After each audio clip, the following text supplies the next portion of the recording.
Okay. Ito yung mga mini kong mga collection kasi malapit ng Christmas kaya inayos ko na dito lang sa harap ng bahay ko to sa likod niya. Pero, diba? Uncle Art Place.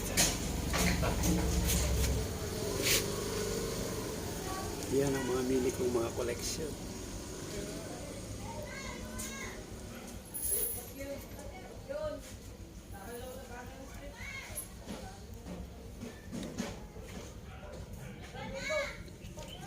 Pag pumunta dito yung mga pusa ko, magugulo lahat ang mga yan.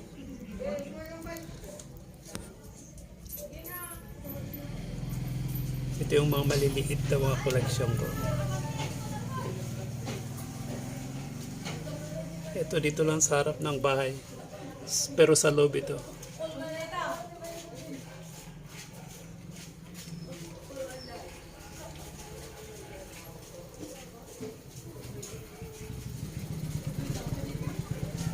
Diba?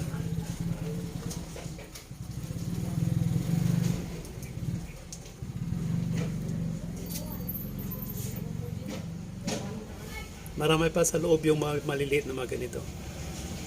Ang dami. Yung isa kong cabinet punong-puno ng ganito maliliit. Pero dito sa labas, ito lang. Kaya walang nakakakuha dahil sa loob mismo ng bahay ko ito. Sa ano pala? Sa labas, bago mag-gate. Yan yung gate. Makikita yung gate. Dito ko lang inilagay.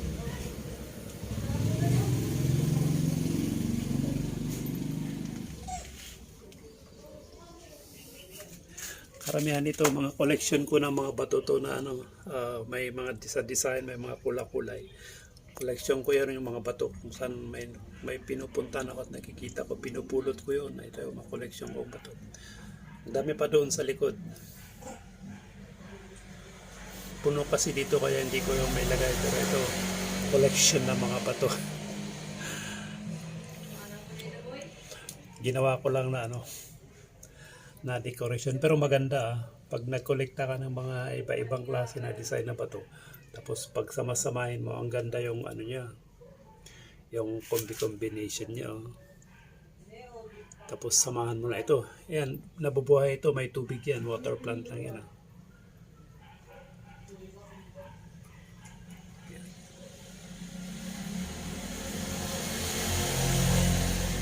Daming bato na napupulot ko.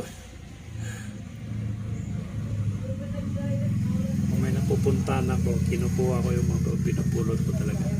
Mahilig ako sa mga ganong collection na bato.